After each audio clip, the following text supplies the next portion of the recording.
Hello everyone, I'm Daniel from Land Software, and in the following video we will create a project by using simple exercises and have an introduction to basic Land4 tools.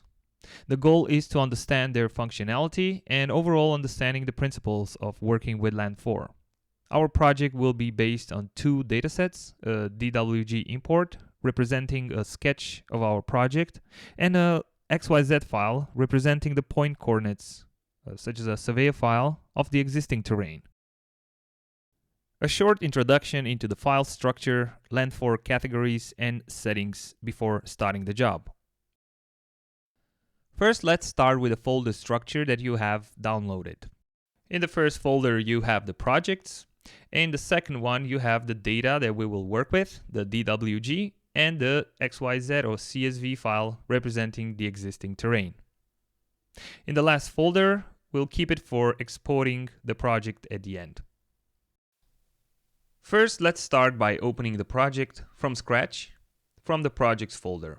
So we start with the Start Designing project first, and we open it in ArchiCAD.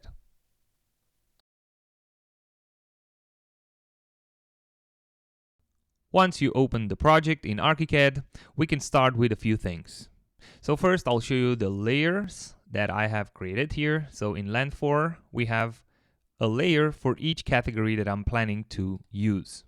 So we're going to construct an existing terrain, a new terrain, and a road. And I'll also have a special layer and category for the volumetric surveys. They're all in the Land4 folder. These layers will be assigned to categories. So in the pick box, we can see that we have the first four by default. And then we have one called road and one volumetrics that we will use further in the project. In the category settings, you can press modify, and here you can see the layer that it's assigned to each of the categories. Now that we have the categories set in place, we can continue with the model view options. Under options for Land4 and spot level, we can assign a certain appearance for each category. So for new, I will use brown, and I will also change the spot marker type to addition. So they will be different from existing. I can also change the text size depending on how we look on the screen.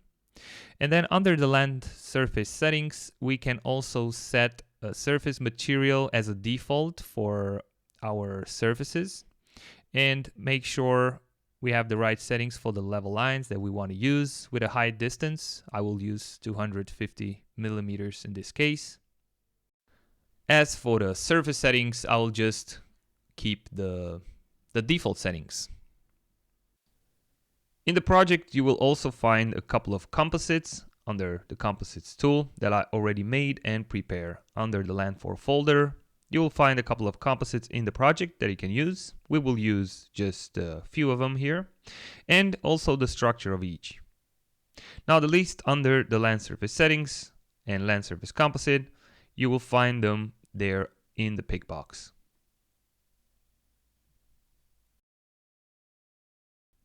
There will also be a schedule already placed in the project that you can also find under schedules, scheme settings. And here you have the land surface with all the fields that it will include in our schedule. Same as will be in here. At the end, we'll be able to visualize the schedules with all the parameters included. Importing the data in the project. So we will use a DWG file to extract the project geometries using the magic wand. While for importing the spot levels, we will use the XYZ file you found attached in the download folder. Before I import the DWG file, I want to create a new worksheet. And I will import the file in here and use it later in the project. So now I just need to find it in the folder, open, and here you make sure you leave specify on screen unchecked, because we want our file to land in the right location, having its own coordinates. Now I can zoom to the file, and then I can show it as a trace reference. Then if I go in the 2D, you can find it in the reference. First, I need to activate the trace tool and then choose the reference by browsing it and hit OK. Now we have the file without being able to select it or interfering with our selection. Now I'm ready to extract the geometries from this simple sketch. I can now select the polyline tool, and using the magic wand, I can place the polygon. This will represent basically the existing terrain.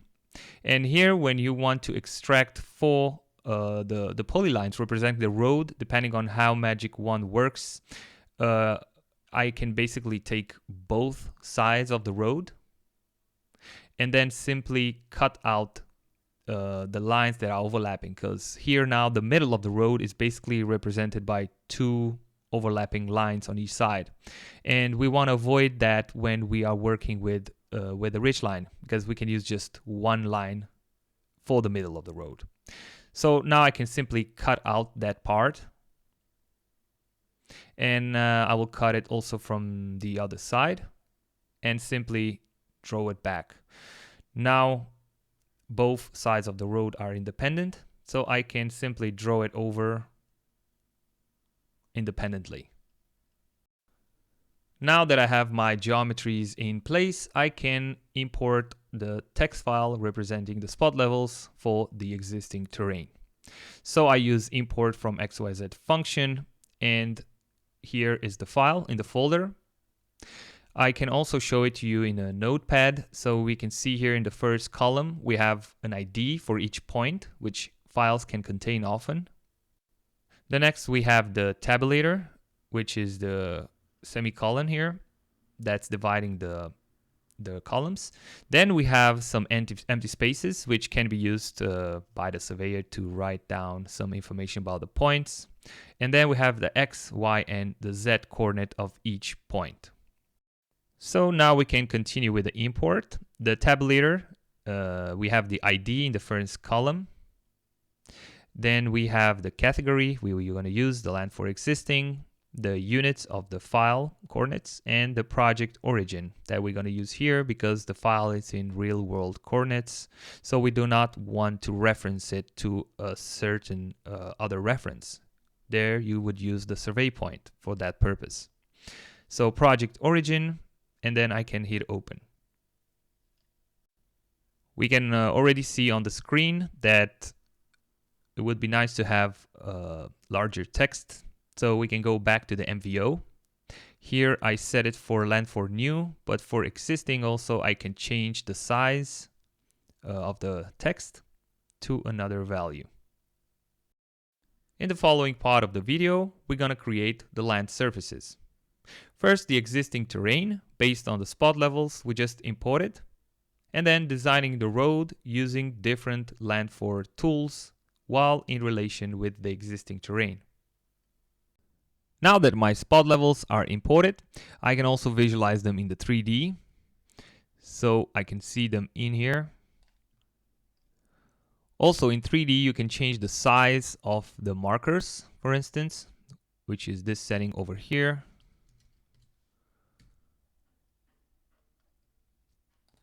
And I can create my first surface in existing. So if I use the function and then I can just use the magic wand in this situation, we can see the automatic selection of the spot level. I just need to confirm and input a name. Now we can already visualize the land surface. And we can see that we have the fill as well, but also the edge of the land surface. Therefore, the edge is following the spot levels that are defining or which are defining the boundary. In the 3D, we can also see that. And that is because that's the only information or the 3D information that we have defining this edge. So we cannot control the surface yet by the whole area of the fill because we don't have information of the ridgeline neighboring the road. For that purpose, we will have to start constructing the road first and then use this ridgeline to create or to define the edge of the existing terrain. To define this corner of the existing terrain, since I don't have a spot level measured there, I will use a 3-point interpolation with the closest 3 points and simply place a point in there. That point will be used for defining the ridgeline of the existing terrain. Now I can focus constructing the road. So first I select the category I want to place my elements in and start placing the first spot level. So here I'll input 40 meters since the point closest to the road is around that elevation. So I can start constructing the road from that point. Then I can also change the MVO for the road to use another pen for the marker and the text, so it's easier to work in the plan view. Now I will start constructing the middle of the road first using this polyline that's independent. And I will use a constant gradient interpolation. First, I want to have a raise of 2% in this case. And then from the new point, I will use the constant gradient with a 2% fall. Now, again, following the terrain topography, I can see the fall goes that way. So I'll simply interpolate a new one.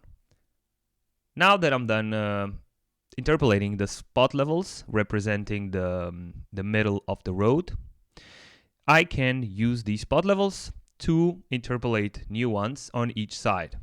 So I will select the point and use a gradient interpolation.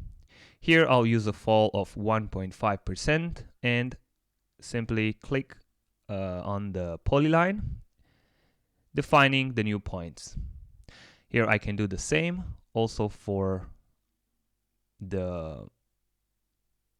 each edge. So for now I'm placing spot levels on each side that I can always adjust later. I can see the dependencies pointing the parent point, same in here, and of course where we started from. Now that I have all the spot levels created and in place, I can select them together with the polylines and press on the function button. Now my ridgelines are created and visible also in the 3D view.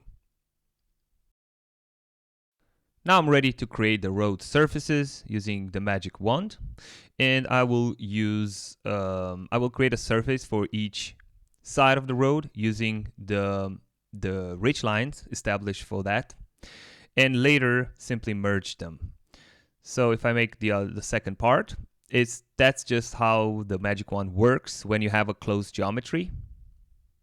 So once again, I have the surfaces as two independent ones, but I can unite them using the fill consolidation tool, and you basically work the same way you would merge a fill. Now I can place some composites under the land surface settings and 3D structure. Then I can select composite, and I can also define the composite from the composite tool pick box where I can apply it to the surface. Now we can see that the building material and the composite is following the surface we established. Back to plan view, if I want to adjust the elevations of the corner of the road, I can also do that. So I can start by placing some fall lines and changing some settings in the fall line settings. So I'll place a green arrow pen and an orange text pen and increase the text size. Now I'll just place some fall lines in between the spot levels. And what I want to do now is I want to change the fall. Now I have a fall from the middle of the road, from the middle spot level towards each end. And I want to have a constant fall from the one selected in here towards the existing terrain. So I can simply now use the elevation palette where both spot levels are selected. So if I activate the elevation palette and then select either the fall line or 2 spot levels. Then the elevation palette is active, where I can lock one of the parameters. In this case, I want to lock the middle of the road. That shouldn't be changed. And then I can change basically from a fall, I can make it a raise to the next spot level. So in here, if I add minus in front of the fall, then I get the message saying that this point has dependencies, therefore I can break the dependency, and then the spot level on top will modify, and we can also see the fall line now. It's showing the fall towards the middle of the road. I will change the line offset, the starting offset also to 500, and same for the ending. So the fall line has some space in between the spot level and the arrow. Now, once I made those changes, of course, also the model will update in the 3D view, where now we can see we have a constant fall from the edge of the road towards the existing terrain, or the ridge line inside of the road. Because the surfaces are represented by the fill in the 2D, I can easily change their appearance using the fill settings in here. So I'll use a darker shade for the road and a green area for the terrain. Now that I'm done constructing the road, all together with the ridge lines of the road, I can construct the existing terrain using those elements. So I will start first by constructing the ridge line, defining the edge of the existing terrain. First, I'll set the right category for the existing. And now I have all the points I need to construct the ridge line for the existing terrain, except this point where the existing meets the road again. For this purpose, I'll use the gravity tool to simply snap a point in that intersection. In this case, once again, I can make sure that the ridge line of the existing terrain will meet the road in that precise spot. Now I just need to select the spot levels that are already in existing, but I can also add the spot levels from road to my ridge line. Now I'm ready to create the line, and my ridge line is created. We can now see it in the 3D view,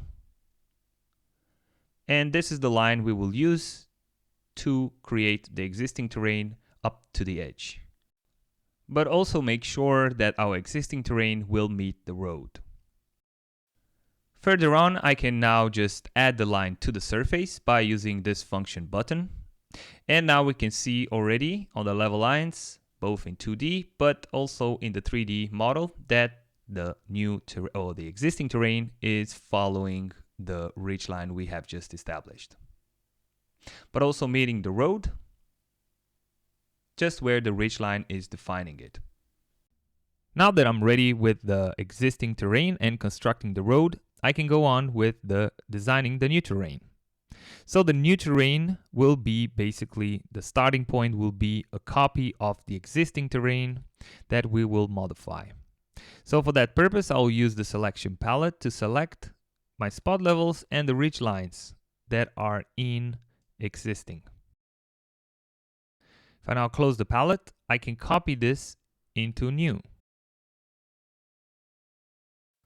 Once the copying operation is done, and zooming in, we can see that the points are now overlapped. So I can hide everything that it's in existing layer.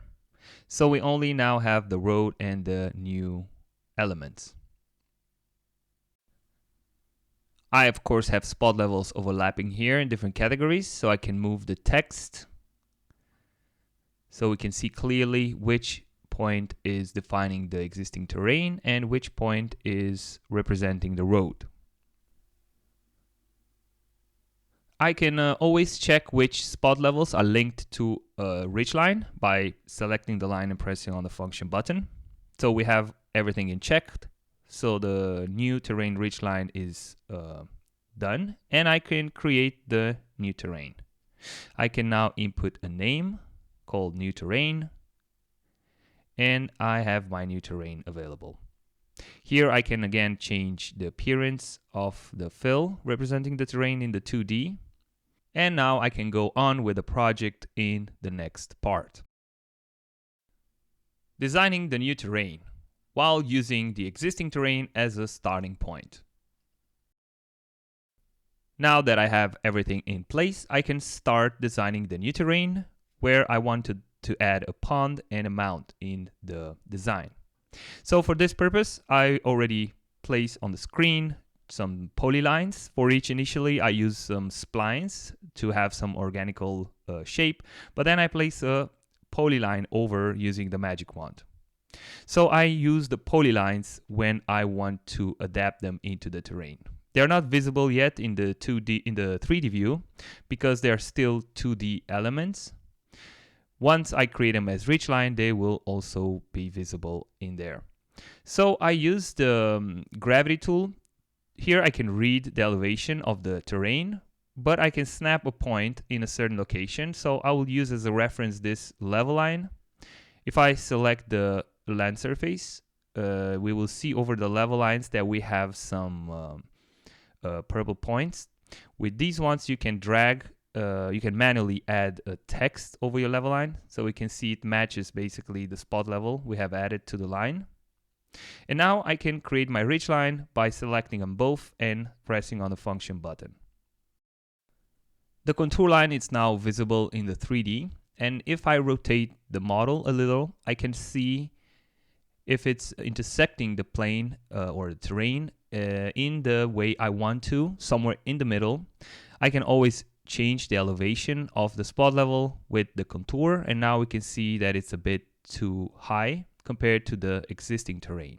So I want to match it as close to the middle of the terrain in order to obtain the best results in between the fill and the cut. Once that I'm satisfied with my first contour, I can start creating the second one. And here I'll use the create contour line function where I input manually an elevation. So I basically use the reference, the first elevation of the line, and I'll lower it down with 0.5 meter. And for the third one, I will continue the threshold of 0.5 meter in between them, and same for the last contour line.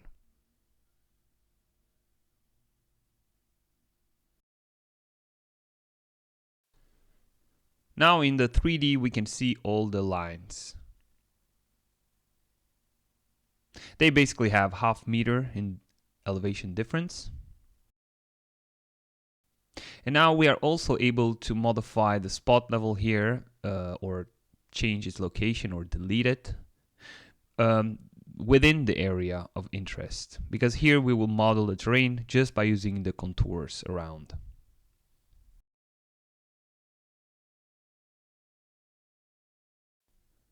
I'll also change the appearance of the spot level text representing the contours here for the pond. And for now, we use the model view option. So I will uncheck that. That was a default, but I just want to change the text size to a smaller size compared to the rest of the spot levels. Now I can select the surface altogether with our new contour lines and simply press on the function button. Now we can see the message says 4 contour lines have been added to the land surface, and the surface is updated both in 2D and in 3D where we can visualize the model.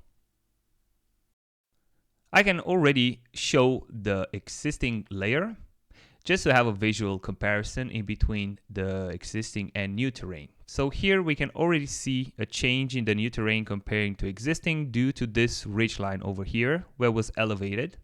And we can see now, if I try to zoom in the model, we can see the fill. And if I go below the existing terrain, we can see the cut where the pond was created. Now I can focus on the mount and how to design the mount into the new terrain.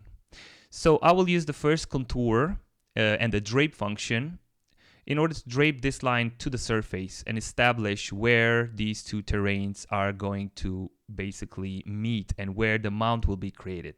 So I drape the line now first to the surface. It's already a 3D line, and it follows the terrain. Now this line will serve as a break line for constructing the mount and delimiting where the existing terrain and the new terrain will be different, by meaning that I will construct the mount within the area of that line. The next step is to select and add this line to the surface and make sure it's part of the line by also showing the links. So I select the surface and press on change links. We can see now that this line is part of the selection. Therefore, it's part of the actual surface, the new terrain. That means I can now construct the next contour line with a higher elevation and also delete spot levels that are within the area. We can see now the terrain doesn't change outside of this line, while inside has been changed. If I now show the layers from the existing, so if I show the existing terrain, we can see that the spot level there for the existing, it's elevated, while the rest of the area, it's still the same and overlapped. So within the area, now we have already started to make a change within the mount area.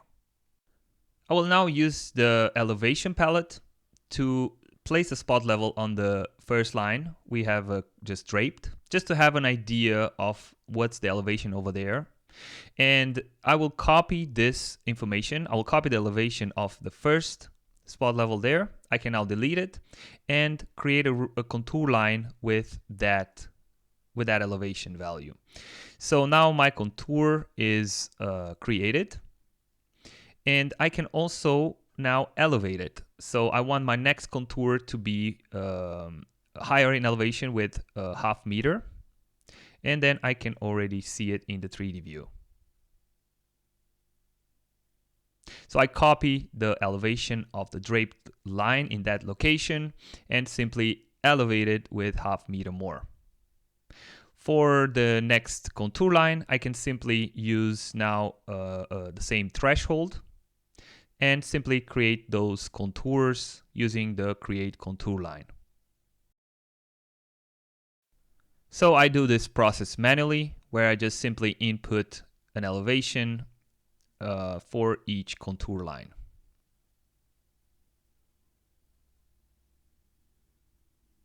And for the last contour line, I will place it at 42 meters.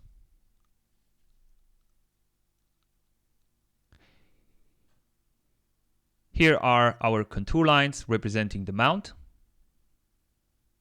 which follow or have a ½ meter threshold in between. I can also now change the text for the spot levels, showing the mount to a smaller size, and make sure they all follow the same color.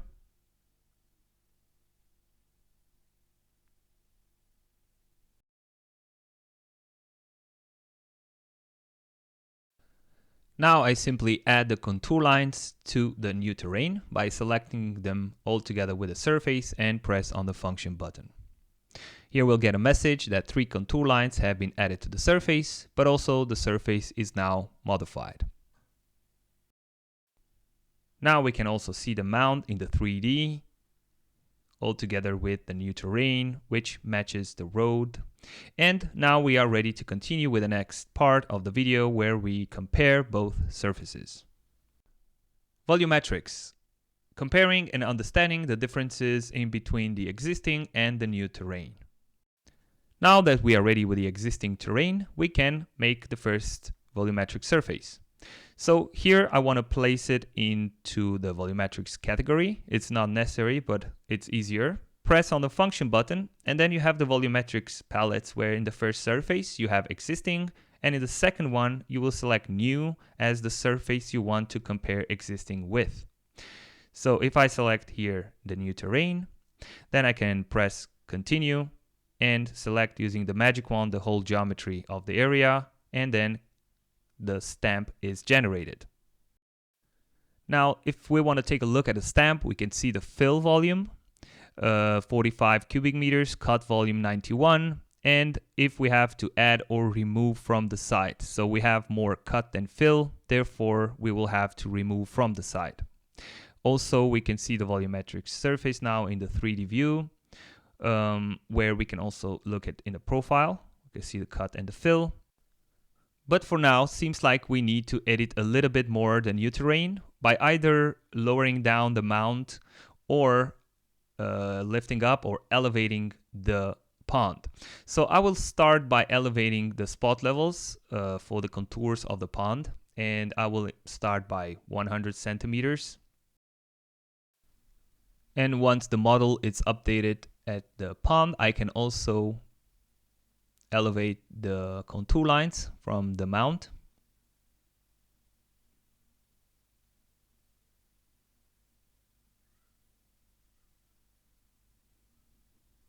Now that I changed a bit more the data, I can refresh again the stamp.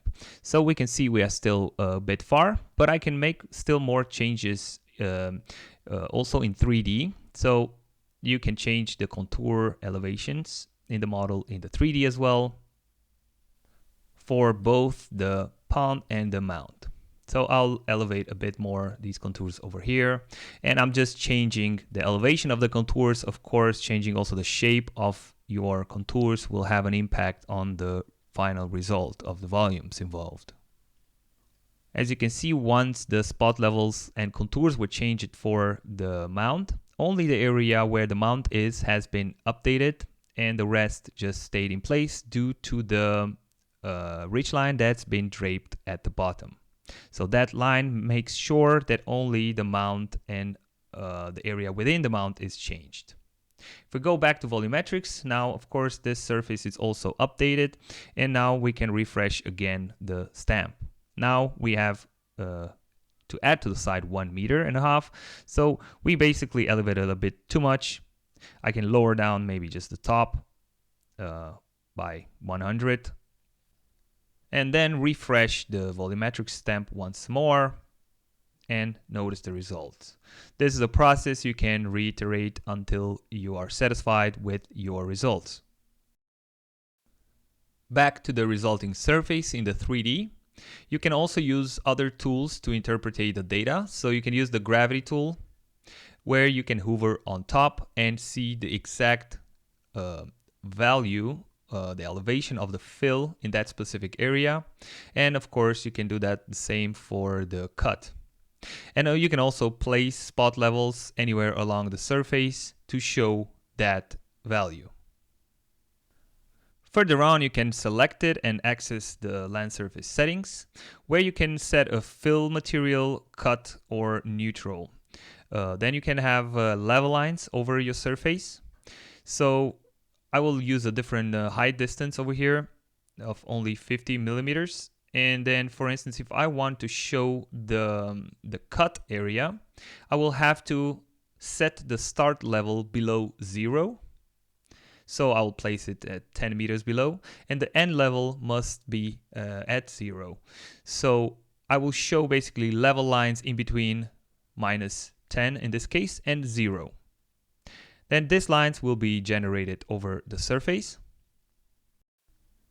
You can of course also set a certain color for these lines, which will be shown or can be shown in both 2D and 3D. When taking a look in a section, we can see why the level lines must be set below 0 for the cut and above for the fill, since the volumetric surface is generated at 0 level in ArchiCAD. Also, the neutral part of the surface will be at 0 level. Land4 exports, exporting the new data in the available formats. So now that we are done with the model, we can continue with the exports. But first I will add a composite to the new terrain by selecting the composite in the 3D structure and the composite from the land surface pick box. Now we can continue with the export. So we go to File, Save As, and select the IFC format and simply input a name for the file. Now we can click Save. And here we will have an IFC export warning referring to the spot levels in the project. Because these spot levels don't have a 3D body or a volume, they will be seen as a fail export. Further on, using an IFC viewer, I will load the file here, and then we can now visualize it. So we can see the existing terrain and the road with the composites that we have applied to those surfaces. For the next export, we'll continue with LandXML. Here you can use both 2D or 3D view to make the export. Here you select export to LandXML file, and the elements that are visible will be exported. So here you set export by project origin, which is the reference we worked on. Then you can input a name and hit save. To visualize your LandXML file, you can use different third-party softwares. I use Carlson Precision 3D Topo in this case. And now I just loaded the file, for which we can also add a different texture in here. The texture or the 3D body of the surfaces won't be exported, as LandXML contains only surfaces, 3D lines, and 3D points. But we can see the spot levels and the surfaces in the export.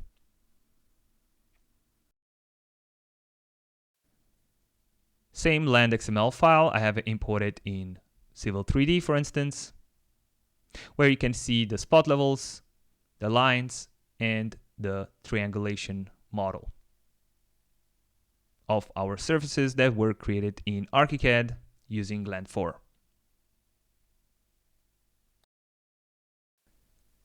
Finally, we can also export the spot levels we have created and used in our design. So we will use a CSV export, but first I want to edit a few of the spot levels. So if I make a selection in road, for instance, I select my spot levels over there, and here I have under custom settings, I can input a prefix for these spot levels. So now you can see that they all contain the word road, and that can help in the file later. I can also input another name for the spot levels that are used for the mount, but also for the spot levels that we used to design the pond.